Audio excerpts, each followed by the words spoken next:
Assalamualaikum warahmatullahi wabarakatuh. Oke, kembali lagi di melanjutkan membaca buku pemrograman web 2026 di chapter 6 yang berjudul Type Safety with TypeScript. Oke, kita langsung ke bagian nomor 1. Why TypeScript mengakhiri era wheel-based JavaScript. JavaScript sering disebut sebagai bahasa wheel-based atau cowboy karena sifatnya yang sangat primitif dan dinamis.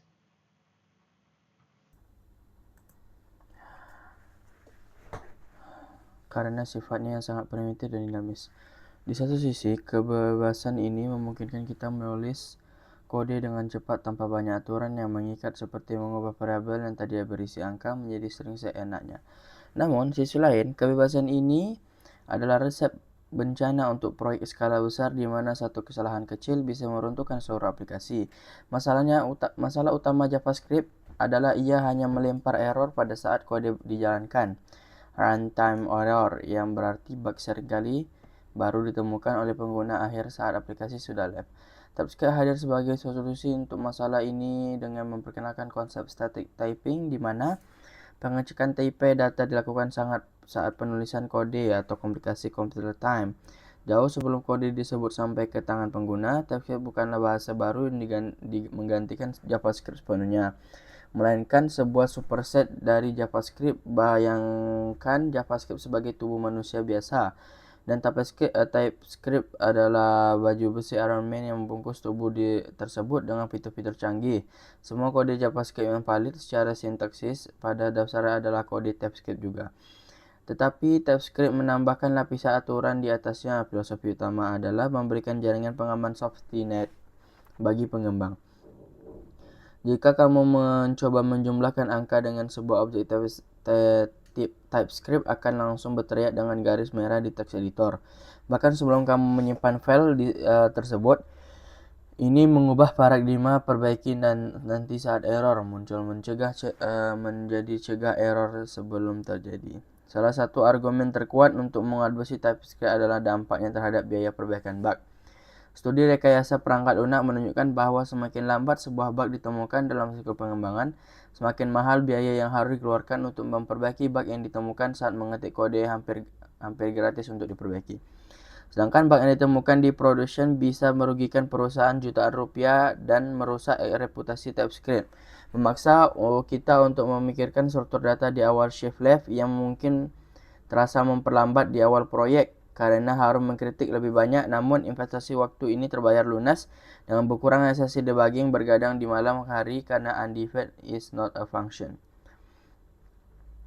Selain keamanan TypeScript memberikan pengalaman pengembang developer experience yang jauh lebih superior melalui fitur IntelliSense dan autocomplete karena editor seperti Versus Code mengetahui tipe data dari setiap variabel. Ia bisa memberikan saran metode yang relevan secara akurat. Misalnya, seperti variabelmu bertipe string, editor akan menyarankan metode throw per case atau split, dan tidak akan menyarankan metode matematika yang tidak relevan. Ini seperti memiliki asisten pribadi yang duduk di sebelahmu dan memberikan tahu apa saja yang bisa kamu lakukan dengan objek tersebut. Fitur ini sangat membantu ketika kita bekerja di library pihak ketiga yang besar atau kode warisan legacy code yang dokumentasinya minim karena tipe data itu sendiri berfungsi sebagai dokumentasi yang hidup.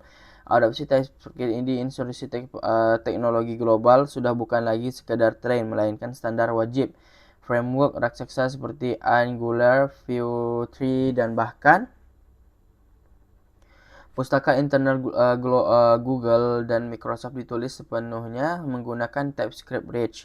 Meskipun tidak memaksa, sangat merekomendasi penggunaan TypeScript untuk mengeksploitasi komponen. Ini berarti sebagai calon web architect, kemampuan menulis TypeScript bukan lagi nilai tambah, nice to have, tapi sudah menjadi persyaratan dasar, must have. Menolak belajar TypeScript sama dengan bersikeras menggunakan mesin ketik manual di era komputer. Kamu mungkin masih bisa bekerja, tapi kamu akan tertinggal jauh dalam hal efisiensi dan kualitas output. Terakhir, transisi ke TypeScript menjalankan kita pola pikir yang lebih disiplin. Di struktur, kita terpaksa mendefinisi kontrak data yang jelas antar modul. Apa yang input diterima dan apa yang output dikembalikan.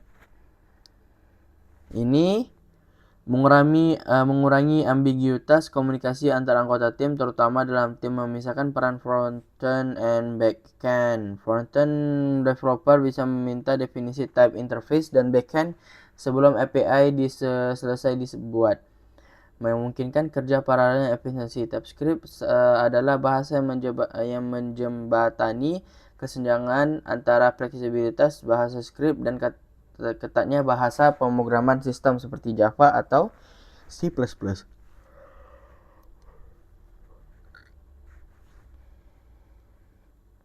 Oke, masuk yang kedua. Basic types and inference. Fondasi yang kokoh. Sistem tipe di TypeScript dibangun di atas tipe data primitif yang sudah kita kenal di JavaScript, yaitu string, number, and boolean.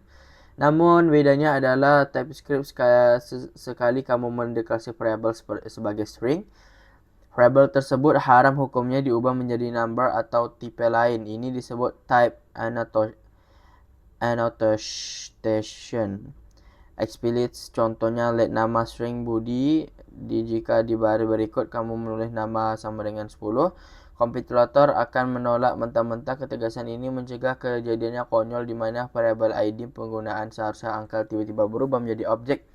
Karena kesalahan logika dalam loop yang kompleks primitif ini adalah blok bangunan terkecil yang menyusun struktur data yang lebih rekayasa nantinya. Lanjut.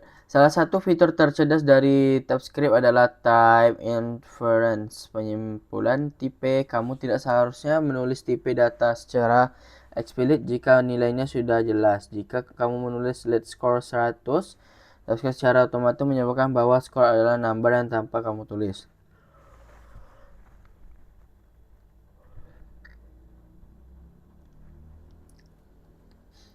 Namun ada satu tipe data yang menjadi musuh dalam selimut bagi penulis tipe.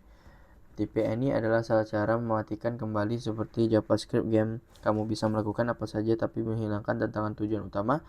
Variabel bertipe any bisa diakses program apapun dipanggil. Sebagai fungsi diubah menjadi tipe apa saja tanpa peringatan. Penggunaan ini dihindari sebagai mungkin karena ia menular. Jika satu variabel any masuk ke dalam fungsi, output fungsi ini menjadi any juga. Dan perlahan seluruh keamanan aplikasimu runtuh. Sebagai alternatif yang lebih aman dari ini, TypeScript menyediakan tipe noun. Sama seperti any noun, bisa menerima nilai apa saja, tapi ia tidak memperbolehkan kamu melakukan operasi apapun terhadap sebelum kamu mengecek tipenya. Misalnya, jika variabel input bertipe noun, maka kamu tidak boleh memanggil input top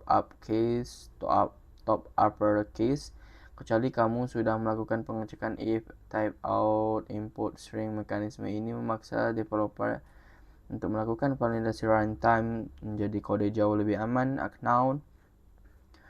Unknown adalah cara sopan TypeScript. Saya tidak tahu apa, jadi tolong pastikan dulu jenisnya sebelum kamu memakainya. TypeScript juga memiliki tipe spesial untuk fungsi, yaitu void and never. Tipe void yang digunakan untuk fungsi yang tidak mengembalikan nilai, hanya melakukan efek samping seperti console log. Sedangkan never digunakan untuk fungsi yang tidak akan pernah selesai dieksekusi sampai akhir. Contoh penggunaan never adalah fungsi yang melempar error, throw no error, atau fungsi memiliki infinite slabs. Tipe never sering muncul dalam analisis aliran kode, control flow analysis. Untuk menandakan fungsi mustahil terjadi, membantu developer memastikan bahwa sebuah kemungkinan dalam logika switch case sudah ditangani benar. Ketiga, interface and type aliens cetak biru. Dalam pengembangan aplikasi, kita jarang bekerja dengan variabel tunggal. Kita lebih sering bekerja dengan objek kompleks yang memperhentikan entitas nyata seperti user, project, atau transaction.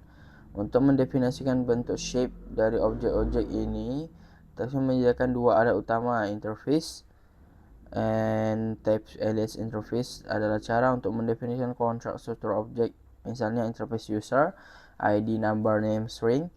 Berarti setiap objek yang mengaku sebagai user wajib memiliki property ID berupa angka dan name berupa string.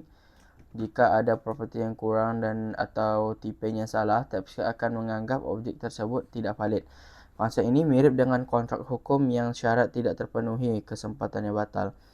Selain properti wajib, interface juga mendukung optimal properties ditandai dengan yang berarti properti tersebut boleh ada atau tidak. Ini sangat berguna untuk data yang tidak selalu tersedia seperti avatar URL pada profil penggunaan baru. Interface juga mendukung seperti read-only yang memastikan bahwa nilai properti tersebut hanya bisa diisi saat objek pertama kali dibuat dan tidak bisa diubah lagi setelahnya. Ini membantu menerapkan konsep immutability pada level property, mencegah perubahan data yang tidak disengaja yang sering digunakan sumber bug di aplikasi kompleks. Interface yang sangat disukai dalam pemrograman berorientasi objek OOP karena mendukung fitur margin penggabungan deklarasi yang sering dipakai oleh penulis library. Alternatif dari interface adalah types alias menggunakan kata kunci types secara fungsional dasar. Bentuk objek text interface sangat mirip dan seringkali bisa menggantikan, namun types jauh lebih fleksibel karena ia bisa digunakan untuk mendefinisi tipe data selain objek, seperti tipe primitif, type ID, string, tipe fungsi, atau union types. Di komunitas modern ada perdebatan kecil mengenai mana yang harus dipakai. Aturan praktis yang umum adalah gunakan interface jika kamu definisikan struktur objek yang mungkin telah perlu diperluas extend oleh orang lain seperti dalam library, dan gunakan type untuk komposisi tipe yang lebih kompleks atau untuk tipe data sederhana. Fitur paling powerful dari sistem tipe TypeScript adalah kemampuan untuk menggabungkan tipe menggunakan union type dan intersection types. And union type memungkinkan sebuah variabel memiliki salah satu dari beberapa tipe mirip logika, atau contohnya type status loading sukses, error. Variabel dengan status hanya bisa diisi oleh salah satu dari 3 string tersebut. String lain seperti pending akan ditolak. Ini menghilangkan penggunaan magic string yang rawan type dan membuat alur logika aplikasi menjadi sangat jelas. Union type sangat sering menggunakan bahasa types menangani berbagai scenario respon API yang mungkin sukses atau gagal. Selain intersection type berfungsi menggabungkan beberapa tipe menjadi satu tipe baru, memiliki semua properti dan tipe penyusun. Mirip logika dan misalnya jika kamu punya tipe identity berisi nick dan kontak berisi email telepon, kamu bisa membuat tipe employee. Identity contact object employee wajib memiliki semua properti, di mana membangun sebuah objek besar potong-potongan kecil modular alih-alih menggunakan pewaris kelas yang kaku dan bertingkat-tingkat. Yang keempat ada generate satu kode untuk semua tipe.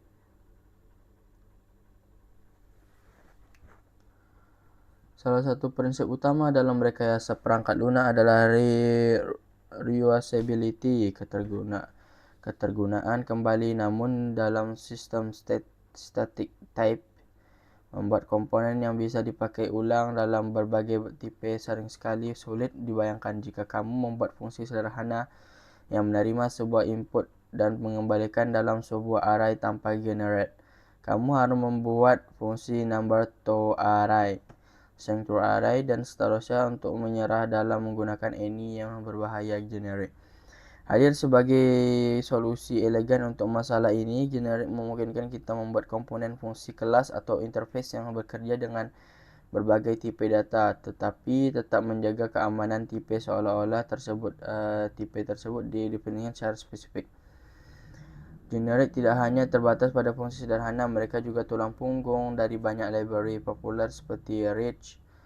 Saat kamu menggunakan generate untuk memberitahu Rich bahwa state ini hanya berisi angka tanpa generate Rich, tidak akan tipe data ini disimpan dalam state yang berfungsi Misalnya fake data dengan tipe data mengembali API, struktur user sehingga kamu bisa mengakses property name, email dengan aman. Terkadang kita ingin menggunakan generate flexible tapi tidak terlalu bebas. Di sini generate constraint batasan berperan. Kita bisa membatasi tipe apa saja, boleh menggantikan T dengan menggunakan kata kunci extends.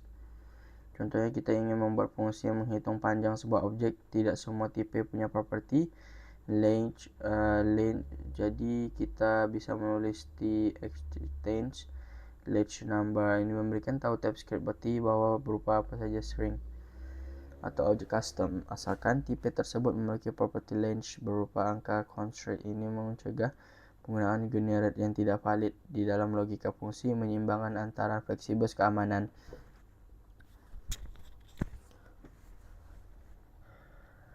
Kemampuan untuk memberikan default type sama seperti parameter fungsi bisa punya nilai default parameter tipe generic. Juga kita bisa memilih T-string yang artinya jika penggunaan tidak menentukan tipe saat penggunaan komponen tersebut, TypeScript akan menganggap sebagai string, dan secara default ini sangat berguna untuk mengurangi boilerplate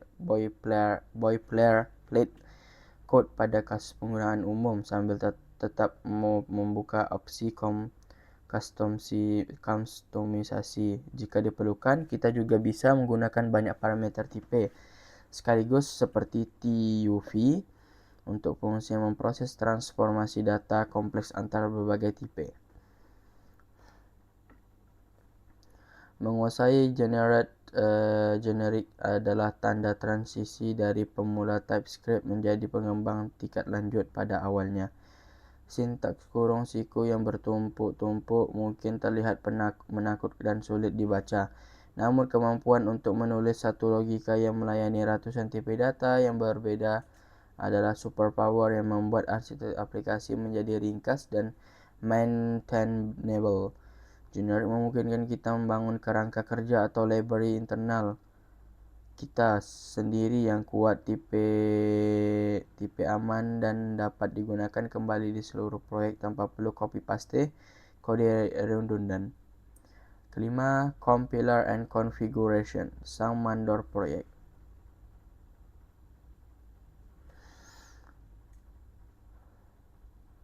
TypeScript tidak bisa berjalan langsung seperti di browser atau Node.js. Browser hanya mengerti JavaScript, oleh karena itu membutuhkan proses penerjemah yang disebut dengan translation. Alat yang melakukan tugas ini adalah TypeScript compiler. Compiler ini tidak hanya sekedar membuang anotasi tipe dan mengubah file TS menjadi JS, tetapi juga melakukan pemeriksaan statis menggunakan yang menyeluruh terhadap seluruh kode. Jika TSC menemukan pelanggaran tipe, ia akan error. Bergantung konfigurasi bisa menolak untuk menghasilkan file output. Proses bertindak sebagai gerbang kualitas pertama sebelum kode boleh masuk ke tahap pengujian atau produksi. Pusat kendali dari compiler adalah sebuah file bernama tsconfig javascript on. File ini biasanya berada di dalam akar proyek, berisi ratusan opsi konfigurasi multitest. Sebuah ketat atau longgar TypeScript yang harus bekerja dalam satu pengaturan paling krusial adalah target yang menentukan versi JavaScript apa yang akan dihasilkan. Apakah kamu ingin mendukung Internet Explorer kuno? Set target ES5. Apakah kamu hanya menargetkan browser Chrome terbaru? Set ke next. Kemampuan downloading ini memerlukan kita menggunakan fitur sintaksis terbaru seperti accent atau await atau optional chaining di kode sumber kita. Sementara TypeScript yang pusing memikirkan cara penerjemah agar jalan di browser lama. Opsi konfigurasi yang paling penting untuk dipahami dan wajib diaktifkan adalah string through. Mengaktifkan mode ini sebenarnya melakukan sekumpulan aturan ketat family of string flags, termasuk non-public any dan string null change and string function types. String null change adalah penyelamat hidup tanpa null dan undefined dianggap sebagai nilai yang valid untuk semua tipe variable number. Bisa diisi 0. Ini adalah sumber billion dollar mistik dalam pemrograman dengan strict null checks yang kamu dipaksa untuk menangani kemungkinan nilai kosong secara eksperimen menghilangkan potensi error runtime akibat akses property pada objek kosong. Jangan pernah mulai proyek tanpa string dan true.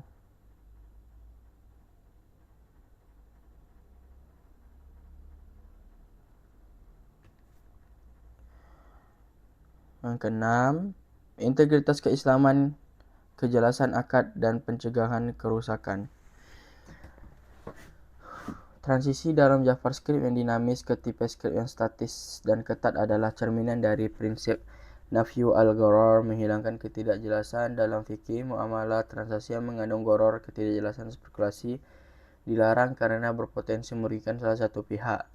JavaScript murni seringkali penuh dengan gharar, sebuah variabel yang bisa berupa angka hari ini adalah perubahan menjadi teks besok, menciptakan ketidakpastian yang tidak menyebabkan sistem runtuh saat dijalankan. TypeScript hadir untuk memberikan bayan kejelasan dengan menetapkan tipe data secara eksplisit. Kita memastikan bahwa setiap komponen dalam kode kita transparan, jelas identitasnya, dan tidak menipu komponen lain yang berinteraksi dengannya.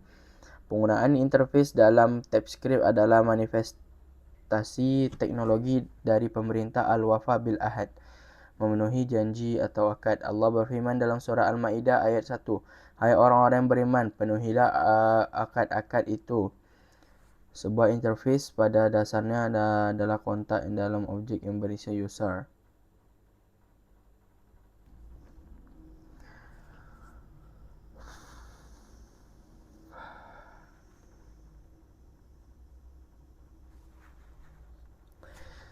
Jika ia melanggar kontrak tersebut, misalnya ID-nya hilang, TypeScript akan menegurnya. Ini mengajarkan karakter integritas Shiddiq. Seorang mukmin harus konsisten antara apa yang didefinisikan dijanjikan dengan apa yang diimplementasikan dilakukan. Kode yang type safe adalah kode yang jujur dan menepati janjinya. Mekanisme compiler time changing, pengecekan sebelum dijalankan, selaras dengan konsep Sada'ud Za'ariyah, menutup jalan menuju kerusakan dan muhasabah, evaluasi diri. Itu memaksa kita untuk memperbaiki kesalahan di fase pengembangan dunia sebelum kesalahan itu menjadi bencana di fase produksi runtime. Ini mirip dengan seorang mukmin yang menghisap dirinya sendiri ke dunia sebelum dihisap di akhirat. Pesan error berwarna merah dari kompiler bukanlah gangguan, melainkan nasihat tawashi yang menjaga agar tidak tergelincir melakukan kesalahan fatal yang tidak merugikan pengguna aplikasi di kemudian hari. Fitur strict mode dan penghindaran tipe ini mengajarkan kita meninggikan sikap tasyahud.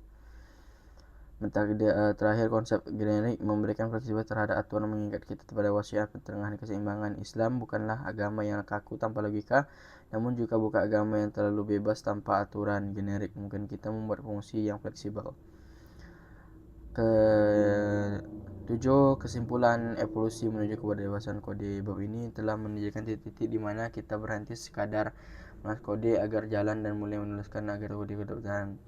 Yang pertama, ada safety net di atas segalanya. Kita menyadari bahwa JavaScript adalah bahasa Wildwitch yang berbahaya untuk skala besar. Kemudian ada komunitas yang hidup dengan interface dan tips alias kode. Kita menjaga komunitas yang selalu akurat. Ketiga, ada fleksibilitas terukur dengan generate. Kita belajar bahwa keamanan tipe tidak harus kaku. Disiplin konfigurasi mengatakan through configuration bukan sekadar opsi, melainkan standar wajib arsitek profesional. Kelima, pola pikir konstruk transisi ke TypeScript menggambarkan cara kita berpikir dari implementasi how menjadi desain what.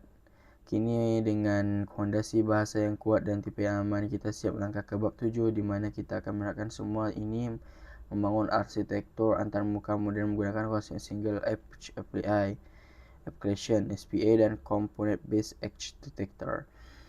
Oke, sekian baca chapter 6 book pemrograman web. Sekian dari saya. Sekian dari saya. Jumpa lagi di chapter 7. Assalamualaikum warahmatullahi wabarakatuh.